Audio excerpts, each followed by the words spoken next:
తాకట్టులో ఉన్న బంగారాన్ని విడిపించి ఆ రోజున్న మార్కెట్ ధర కట్టి మిగిలిన డబ్బును మీకు అందిస్తుంది కొమ్మూరి గోల్డ్. నమస్తే, వెల్కమ్ టు వి మీడియా. నేను అనిత. ఈరోజు మనతో పాటు ఉన్నారు ప్రముఖ శ్రీ విద్యా ఉపాసకురాలు గీతా కుమార్ గారు. అమ్మ నమస్తే అమ్మా. శ్రీ గురుభ్యో నమః, శ్రీ మాత్రే నమః. నమస్తే అమ్మా. బాగున్నారమ్మా? బాగున్నానమ్మా, మీరు బాగున్నారా? బాగున్నాను. ఓకే అమ్మ, ఇప్పుడు 7 శనివారాల వ్రతం చాలా మందికి చాలా రకాల డౌట్లు. అసలు ఎలా చేయాలి, అసలు పాటించాల్సిన పద్ధతులు, నియమాలు ఏంటి, ఏ టైంలో చేసుకోవాలి, సో దానికంటూ ప్రత్యేకమైన మాసము, నెలలు, తిథిలు అలా ఏమైనా ఉంటాయని చాలా మందికి డౌట్స్ ఉంటాయి. సో దాని గురించి చెప్పండి. 7 శనివారాల వ్రతం కరెక్ట్గా ఎప్పుడు చేసుకోవాలి అనే ఆలోచన వచ్చినప్పుడు మనం ఆషాఢంలో ప్రారంభించి శ్రావణానికి ఎండ్ అయ్యేలాగా చూసుకుంటాం. ఓకే. ఆషాఢం నుండి శ్రావణం వరకు. లేదండి మాకు ఆషాఢం నుండి శ్రావణం వరకు కుదరదు, మేము మధ్యలో ఎప్పుడైనా చేసుకోవాలనుకుంటే చేసుకోవచ్చు. దానికి ఇదే సమయము, ఇదే తిథి, ఇప్పుడే చేయాలనేది ఏం లేదమ్మా. కానీ ఎప్పుడు చేసుకున్నా 2 months 2.5 months టైం తీసుకుంటుంది ఆ వ్రతానికి. 7 శనివారాలు కంప్లీట్ కావాలి కదా. 7 శనివారాలు కంప్లీట్ కావాలంటే 2.5 months దగ్గర టైం తీసుకుంటుంది. లేడీస్ కి మధ్యలో మాసికం వచ్చినప్పుడు బ్రేక్ కూడా పడుతుంది. ఆ స్వామివారి అనుగ్రహం అనేది ఉంటే అసలు బ్రేక్ పడుకోకున్నట్టు కూడా 7 శనివారాలు కంప్లీట్ అయ్యే అవకాశం కూడా ఉంటుంది. ఓకే. దీంట్లో 7 చేయాలా, స్వామికి వడ్డీ వారం ఒకటి ఎక్స్ట్రా చేయాలా అని కూడా అడుగుతుంటారు. ఒకటి, స్వామికి వడ్డీ వారం చెయ్యాలి అని మీ మనసులో అనిపిస్తే చెయ్యొచ్చు, తప్పేమీ లేదు. ఒక వారం ఎక్స్ట్రా. లేదు మేము 7 వారాలే చేసుకుంటాము, సప్త శనివార వ్రతం కాబట్టి మేము 7 వారాలే చేసుకుంటామంటే 7 వారాలైనా చేసుకోవచ్చు, 7 అయినా చేసుకోవచ్చు, 8 అయినా చేసుకోవచ్చు. అది వాళ్ళ ఇంట్రెస్ట్ బట్టి, వాళ్ళ నమ్మకం బట్టి ఇది నడుస్తుంది. అసలు ఎలా చేయాలి 7 శనివారాల వ్రతం, అసలు దేనికోసం చేయాలి అని ఆలోచిస్తే, కలియుగ దైవం వెంకటేశ్వర స్వామి అందరికీ తెలిసిన విషయమే. కలవ వెంకటనాయక అంటాం మనం. అసలు స్వామి వారి యొక్క సంపూర్ణ అనుగ్రహం, ఆయన ఒక ప్రెజెన్స్ మనం చూడాలి అంటే ఈ వ్రతం చేసే వాళ్ళని అడిగితే చెప్తారు. ఎందుకంటే ఈ వ్రతం పట్టుకున్న తర్వాత ప్రతి ఒక్కరు కూడా స్వామివారి యొక్క అనుగ్రహానికి పాత్రులవుతారు. ఆయన ప్రెజెన్స్ చూస్తారు. వీళ్ళ కోరికలు శీఘ్రంగా ఆయన నెరవేర్చిన దాఖలు చాలా ఉన్నాయి. అంటే శీఘ్రంగా కోరికలు నెరవేరుతాయి ఈ 7 శనివారాల వ్రతం చేసే వాళ్ళకి. అంటే ధర్మబద్ధమైన కోరికలు అంటే ఏమిటి? ఇల్లు, వ్యాపారము, ఉద్యోగము, పిల్లలు, సంతానము ఇలా ఉంటాయి. ఇవి ధర్మబద్ధమైన కోరికలు. ఈ ధర్మబద్ధమైన కోరికలు ఎవ్వరు చేసినా కూడా ఈ కోరికల కోసం స్వామి వాళ్ళకి నెరవేరుస్తాడు అనేది వాస్తవం. ఇంకొకటి ఏంటంటే 7 శనివారాల వ్రతం చేసినప్పుడు ఖచ్చితంగా మనకు తిరుపతి నుండి పిలుపు వస్తుంది, స్వామి నుండి పిలుపు వస్తుంది. అంటే మాకు రాలేదే అని మీరు అనుకోవచ్చు, కానీ నమ్మకంతో, స్వామి మీద ప్రేమతో, భక్తితో చేసినప్పుడు ఖచ్చితంగా కూడా స్వామి నుండి మనకు పిలుపు అనేది వస్తుంది. అంటే మనం వెళ్ళాలి అనే కలుగుతుంది. ఖచ్చితంగా పిలుస్తాడు. అదే ఆయన అనుగ్రహం. అంటే వెళ్ళని వాళ్ళు కూడా వెళ్తారు ఆ పీరియడ్ లో, మనం ఆ వ్రతం చేసే టైంలో వెళ్ళని వాళ్ళు కూడా వెళ్తారు. స్వామి అనుగ్రహం ఎలా ఉంటుందంటే ఇంకా అది చేసిన వాళ్ళకి, చూసిన వాళ్ళకే తెలుస్తుంది. అది మాటల్లో చెప్పలేము అసలు. ఈ 7 శనివారాల వ్రతం మహిమ అనేది దేనికోసం చేస్తారు అనే విషయం మనం ముందే మాట్లాడుకున్నాం. దీంట్లో ఏంటంటే ఇల్లు కట్టుకోవడం కోసం చేసే వాళ్ళు వెండి ఇటుక పెళ్ళం తెచ్చి దేవుడి రూమ్ లో పెట్టుకోవాలి. వెండి ఇటుక దొరుకుతుంది. పిల్లల కోసం చేసే వాళ్ళు ఉయ్యాల కూడా తెచ్చి పెట్టుకుంటారు, వెండి ఉయ్యాల. ఈ 7 వారాలు కంప్లీట్ చేసే వరకు ఇది పెట్టుకున్న తర్వాత మీరు ఎప్పుడైతే ఈ వ్రతం చెయ్యాలి అని సంకల్పించుకుంటారో శనివారం ఉదయం నుండి మొదలవుతుంది ఈ వ్రత దీక్ష అనేది. దానికి ముందు రోజే ఖచ్చితంగా మనము మాంసాహారం తినకూడదు, బ్రహ్మచర్యం పాటించాలని ఎప్పుడు చెప్పుకొస్తున్న విషయమే. ఏ వ్రతానికైనా ముందు రోజు మనం మాంసాహారం తినకూడదు, బ్రహ్మచర్యం పాటించాలి. ఇది శనివారం ఉదయం నుండి మొదలవుతుంది. మీరు మొదటి శనివారం సంకల్పం చేసుకోవాలి స్వామి వారికి. స్వామి, ఇలా నేను మీ వ్రతం చేపట్టాలనుకుంటున్నాను, ఏ ఇబ్బంది రాకోకున్నట్టు చూసుకునే బాధ్యత మీదే స్వామి. ఈ 7 వారాలు కానీ, ఒకవేళ మీరు వడ్డీ వారం చేయాలనుకుంటే 8 వారాలు కానీ, మీరు ఎన్ని వారాలు చేస్తారనేది అన్ని వారాలకి సంకల్పించుకోవాలి, ఏ ఆటంకం రాకూడదు అని.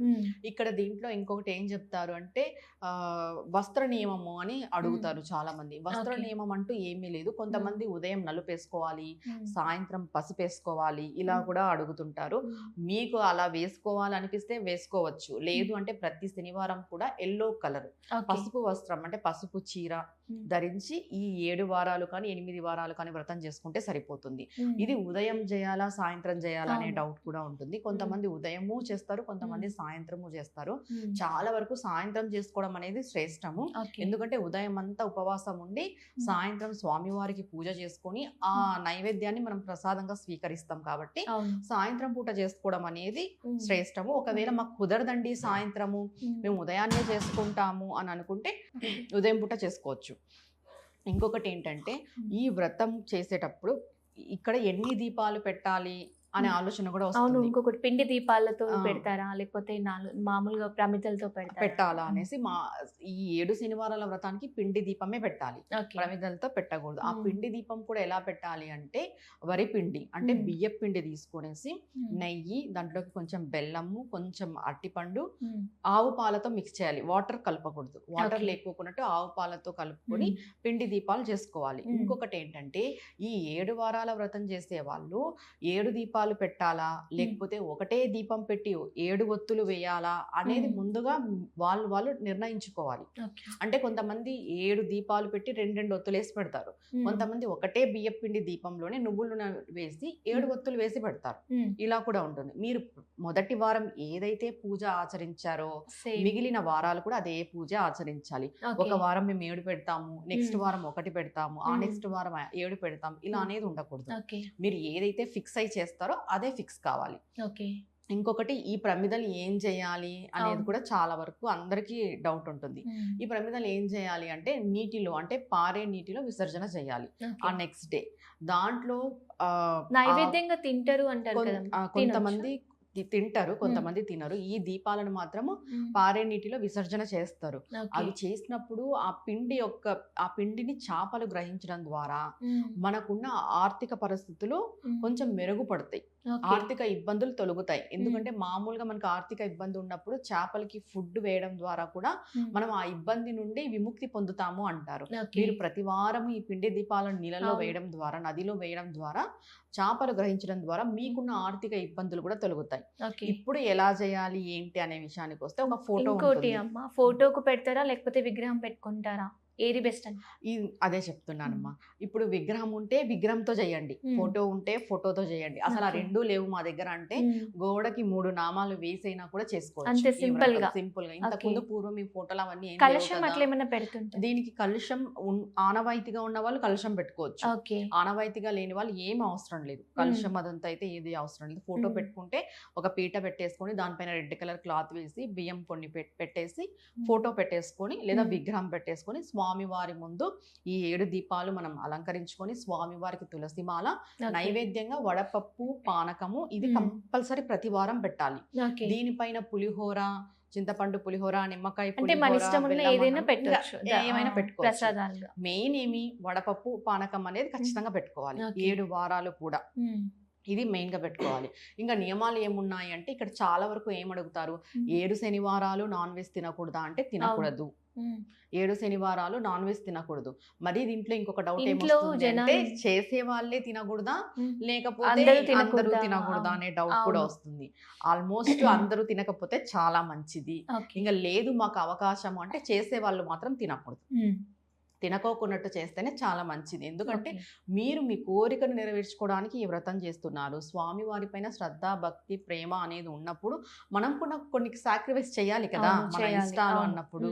ఇప్పుడు నీకు ఇల్లు కట్టుకోవాలని కోరుకుంటుంది, నువ్వు 7 వారాలు వ్రతం చేస్తావు. ఆ 7 వారాల కోసం నువ్వు నాన్ వెజ్ తినడం ఆపుకోలేవా?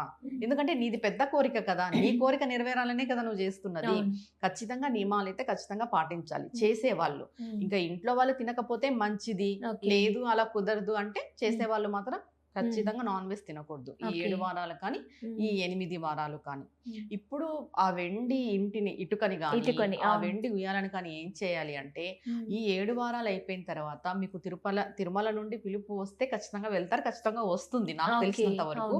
ఒకవేళ లేదు అన్న మరి మీరు తిరుమలకి వెళ్ళినప్పుడు అది స్వామివారి హుండీలో సమర్పించాలి. ఖచ్చితంగా అలా ఏం లేదు. ఇప్పుడు అది హుండీకి స్వామివారికి సమర్పించిన తర్వాతే మన కోరిక కోరిక అనేది నెరవేరుతుంది. నెరవేరుతుంది. ఓకే. స్వామివారి ఇంకా అంటే అవును. అర్జీ పెట్టుకుంటాం కదా, ఉమ్. అప్పుడు మన అర్జీని స్వామి చూసి స్వామి సీలేస్తాడు, వీళ్ళ కోరిక నెరవేర్చాలి ఇంకా ఓకే. అనేసి. ఆ. అంటే ఆ బాధ్యత స్వామివారు స్వీకరిస్తారు అని అంటారు. ఓకే. ఈ 7 శనివారాల వ్రతం కోరిక మేరకే చేయాలా అంటే ఏ కోరిక లేకోకున్నట్టు కేవలం స్వామివారి అనుగ్రహం కోసం కూడా చేయొచ్చు. ఓకే. ఇల్లు కట్టడం కోసమే, పెళ్లి కావడం కోసమే, పిల్లలు కావడం కోసమే అనేది ఏం కాదు. ఉమ్. స్వామివారి అనుగ్రహం కోసం కూడా మనం చేయొచ్చు ఈ ఓకే. 7 శనివారాల వ్రతము అనేది. అదే ఏమంటారు కదా, సుమంగళిగా ఉండడానికి కూడా చేస్తారంటారు కదా. అది సౌభాగ్యంగా ఉండడానికి మనము స్వామివారి అనుగ్రహం కోసం చేసాము అనంటే అన్ని ఐశ్వర్యాలు స్వామివారు ప్రసాదిస్తాడు. ఓకే. కేవలం నువ్వు ఇంటి కోసం చేస్తే ఇల్లు దక్కుతుంది. సంతానం అనేది అందరికీ అవసరం కాబట్టి Okay. కంపల్సరీ దానికోసం చేసుకోవాల్సిందే, అంటే స్పెసిఫిక్ గా చేసుకోవాల్సిందే దానికోసం అనేది. ఈ 7 శనివారాల వ్రతం మేము చెయ్యలేము అనేవాళ్ళు, అంటే దీనికి 7 శనివారాలు దీక్షగా ఉండాలి కదా, ఇవన్నీ ఉన్నాయి కదా అవును. నియమాలు అనేవాళ్ళు నెక్స్ట్ ఏం చేయాలి అని అంటే ప్రతి శనివారం కూడా స్వామి వారికి పిండి దీపం పెట్టుకుంటూ రావాలి. ఓకే. అది ఎలా సేమ్ నేను చెప్పిన ఫార్ములేషన్ లోనే పిండి దీపం పెట్టుకుంటూ రావాలి. ఆ 7 ఒత్తులు వేయాలి, నువ్వుల నూనెతో వేసుకుంటూ రావాలి. దీనికి లైఫ్ లాంగ్, ఇంకా ఇదేం వ్రతం లాగా కాదు, Okay. శనివారం మాత్రమే పిండి దీపం పెట్టుకుంటూ రావడమే. ఇలా చేయడం ద్వారా కూడా మనకు ఈ గ్రహ దోషాలన్నీ పోవడము, ఇంట్లో ఏవైనా చికాకులున్నా తొలగిపోవడం, ఇలాంటివన్నీ జరుగుతాయి. ఈ 7 శనివారాల వ్రతంలోనే పిండి దీపాలు పెట్టాలా అనేది నియమం కాదు. జనరల్ గా వెంకటేశ్వర స్వామి ఇంటి దేవుడుగా ఉంటారు, ప్రతి ఒక్కరు ఈ శనివారం నియమం పాటిస్తూ ఉంటారు. ప్రతి శనివారం కూడా ఈ పిండి దీపం పెట్టడం ద్వారా మనం స్వామివారి యొక్క అనుగ్రహానికి పాత్రలు అవుతాము. ఓకే. అమ్మ, ఇప్పుడు మనం పూజ చేసిన తర్వాత తాంబూలం అట్లా పసుబొట్టు ఇస్తుంటాం, అట్లా ఇవ్వచ్చా ఈ వ్రతం చేసిన తర్వాత? లేదు అంటే ప్రతి వారం ఇవ్వాలా, లేకపోతే లాస్ట్ చివరి వారంలో ఇస్తే మంచిగా? అంటే కొంతమంది ఎలా చేస్తారంటే ప్రతి వారము కూడా ఎవరినైనా పిలిచి భోజనం పెట్టి తాంబూలం ఇవ్వడము చేసుకుంటారు. చివరి వారం కొంతమంది చేసుకుంటారు. అది వాళ్ళ శక్తి కొద్ది అమ్మ. ఇప్పుడు మనం ఇలా చెప్పాము ఖచ్చితంగా మీరు భోజనం పెట్టాలి, తాంబూలం ఇవ్వాలి అంటే కొందరు పెట్టే స్తోమతలో ఉంటారు, కొందరు పెట్టని స్తోమతలో ఉంటారు. కొంతమందికి పెట్టే స్తోమత ఉన్నా కూడా వీలు పడదు అన్ని చేసుకోవడానికి. మనం ఇవన్నీ కూడా ఆలోచించి మనం చెప్పాల్సి ఉంటుంది కాబట్టి మీకు కుదిరితే తాంబూలం ఇవ్వండి ఒకరికి, కుదరలేదా లాస్ట్ రోజు 7వ శనివారం కానీ, మీరు ఒకవేళ వడ్డీ శనివారం చేసేలాగుంటే 8వ శనివారం కానీ పిలిచి తాంబూలం ఇవ్వచ్చు. ఖచ్చితంగా లాస్ట్ శనివారం అన్న తాంబూలం ఇస్తే మంచిది. ఇంకా భోజనం పెట్టడం అనేది వాళ్ళ ఆర్థిక స్థితిని బట్టి ఉంటుంది. ఓకే. ఇప్పుడు లాస్ట్ శనివారం అయిన తర్వాత స్వామి వారికి ముడుపు కడతారు కదా, సో అది ఎలాగా, ఏంటి ప్రాసెస్? అంటే ఈ 7 శనివారాల వ్రతంలో కొంతమంది మొదటి వారమే కడతారు ముడుపు అనేది. అంటే స్వామి మేము తిరుమలకు వచ్చి ముడుపు సమర్పించుకుంటాము అని. కొంతమంది లాస్ట్ వారం కట్టేసి ఈ లోపు మేము తిరుమలకి వెళ్తాము అనుకుంటే కడతారు. ఇంకొకటి, ముడుపు కట్టే ముందు ఆలోచించాల్సిన విషయం ఏమంటే, ఎవరైతే ఈ శనివారాల వ్రతం పక్కన పెట్టేసి ముడుపు కడతారో, అంటే ఈ శనివారాల వ్రతంలోనూ ముడుపు కట్టచ్చు, నార్మల్ గా కూడా ముడుపు కడుతుంటారు. ముడుపు కట్టినప్పుడు ఖచ్చితంగా నాన్ వెజ్ అనేది తినకూడదు ఆ ముడుపు ఇంట్లో ఉన్నంత వరకు. ఇది చాలా వరకు తెలీదు. మనం ముడుపు కట్టి ఇంట్లో పెట్టేస్తాము, రెగ్యులర్ గా మన పనులు మనం చేసుకుంటుంటాము. అలా కాదు, ఒక్కసారి మనం ఇంట్లో ముడుపు కట్టినాము, ఇంట్లో స్వామి వారికి సంబంధించిన, అంటే వెంకటేశ్వర స్వామి అనే కాదు, ఏ దేవతామూర్తికి సంబంధించిన ముడుపు ఇంట్లో అయినా కూడా నాన్ వెజ్ అనేది తినకూడదు. సో దీన్ని బట్టి ఒక చివరి వారం కట్టుకుంటే ఇంకా మంచిది అంటారు, ఎందుకంటే చెప్పలేము సమ్ సిచ్యువేషన్స్ లో తినొచ్చు నాన్ వెజ్. అంటే 7 శనివారాల వ్రతం చేసేటోళ్ళు వాళ్ళైతే కట్టుకోవచ్చు, ఎందుకంటే 7 శనివారాలు తినరు కాబట్టి ఇబ్బంది ఏం లేదు. అది ఎంత జల్దీ వీలైతే అంత జల్దీ స్వామివారికి అప్పజెప్పేయాలనే బాధ్యత కూడా వీళ్ళకు ఉండాలి. కంపల్సరీ త్వరగా స్వామివారికి అప్పజెప్పాలి. అంటే ఇంతకు ముందు ఇలా ముడుపు కట్టే వాళ్ళు లేరు, జస్ట్ స్వామివారికి హుండీ పెట్టేవాళ్ళు. ఆ హుండీలో డబ్బులు వేసేటోళ్ళు, ఆ వాటిని దారి ఖర్చులుగా వాడుకుంటూ స్వామివారి దగ్గరికి వెళ్ళి స్వామివారిని చూసుకుని వచ్చేటోళ్ళు. ఇప్పుడు సపరేట్ మనం కోరిక మేరకు ముడుపు అనేది కడుతున్నాం. ఇలా కోరిక మేరకు ముడుపు అనేది కట్టినప్పుడు ఖచ్చితంగా నియమాలు అనేటివి పాటించాలి. అసలు ముడుపు ఎలా కడతారు?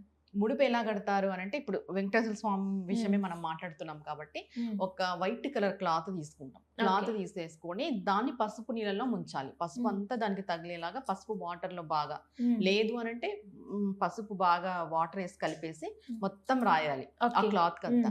రాసిన తర్వాత దాంట్లో కొంచెం పసుపు, కుంకుమ, అక్షంతులు, మీకు ఎంత వీలైతే అంత 11 రూపాయల, 101 రూపాయ, 1001 రూపాయ, 21 రూపాయ, 51 రూపాయ, లేదు మేము 1 రూపాయతో అయినా కట్టొచ్చు అంటే అది మన మనసుకు సంబంధించిన సంఖ్య మనం తీసుకుంటాం.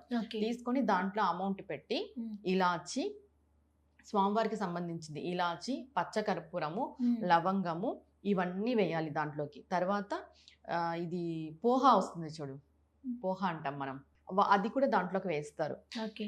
అదంతా అంటే కొంచెమే వేయాలి, ఎక్కువ కాదు. అంటే ఇంత వేయడం కాదు. ఇప్పుడు ఒక్క ఇలాచి వేయాలి. అటుకులు అటుకులు అటుకులు అటుకులు కొంచెము, ఒక్క ఇలాచి, ఒక్క లవంగము, 11 రూపాయలు కానీ 101 రూపాయి కానీ, తర్వాత దాంట్లోకి జవ్వాది, పచ్చకర్పూరం, సుగంధ ద్రవ్యాలు అన్ని వేసేసి మనం మూట కడతాం. మూట కట్టేసి ఆ మూట స్వామివారి పాదాల దగ్గర పెట్టి దానికి ధూపము, దీపము, నైవేద్యము అన్ని చూపించేసి హారతిచ్చి మొక్కుంటాం. అక్కడికి మనం ముడుపు కట్టినట్టు. ఆ ముడుపు కట్టే టైంలో స్వామివారి నామాలను చెప్పుకోవడము, కట్టిన తర్వాత ఆ ముడుపు పైన మనం చెయ్యి పెట్టి మన కోరిక చెప్పుకోవడం అనేది ఉంటుంది. ఇదే 7 శనివారాల వ్రతంలో కూడా చాలా మందికి ఏం చదువుకోవాలనే ఆలోచన కూడా ఉంటది. గోవింద నామాలు చదువుకోవచ్చు, స్వామివారి యొక్క అష్టోత్తరాలు చదువుకోవచ్చు, విష్ణు సహస్రనామం చదువుకోవచ్చు, తర్వాత వెంకటేశ్వర స్వామి వజ్ర కవచం చదువుకోవచ్చు. ఏది మీకు ఎంత టైం మేము కేటాయించగలము అనుకుంటే అంత టైంలో మీరు ఏదైనా చదువుకోవచ్చు. ఇంకొకటి, స్వామివారికి సంబంధించిన వ్రతకథ బుక్కే ఉంది. సప్త శనివార వ్రతకథ బుక్ దొరుకుతున్నాయి మనకు. ఆ వ్రత కథలన్నీ చదివేసి ఆ బుక్ లో ఏ విధంగా ఉంటే ఆ విధంగా కూడా మనం పూజా ప్రాసెస్ చేసుకోవచ్చు. ఓకే. సో చాలా ధన్యవాదాలమ్మా. ఎందుకంటే ఇప్పుడు యూట్యూబ్లో ఎక్కడ చూసినా ఒక్కొక్కరు ఒకలాంటి చెప్తున్నారు, ఒక్కొక్కరికి నచ్చిన వేలో ఒకరు చెప్తున్నారు. సో చాలామందికి గృహిణీలు కావచ్చు, పూజ చేసుకోవాలి అనుకునే వాళ్ళకి కన్ఫ్యూజన్లో ఉన్నారు. అసలు ఏది చేయాలి, తను చెప్పింది చేయాలా, తను చెప్పింది చేయాలని చాలా డైలమాలో ఉంటారు. సో అలాంటి వాళ్ళకి మీరు చాలా చక్కగా చెప్పారు, ఎలా చేసుకోవాలి, ఏంటి నియమాలు ఏంటి, పాటించాల్సిన పద్ధతులు ఏంటి అని. చాలా థ్యాంక్స్ అండి. నమస్తే అమ్మా.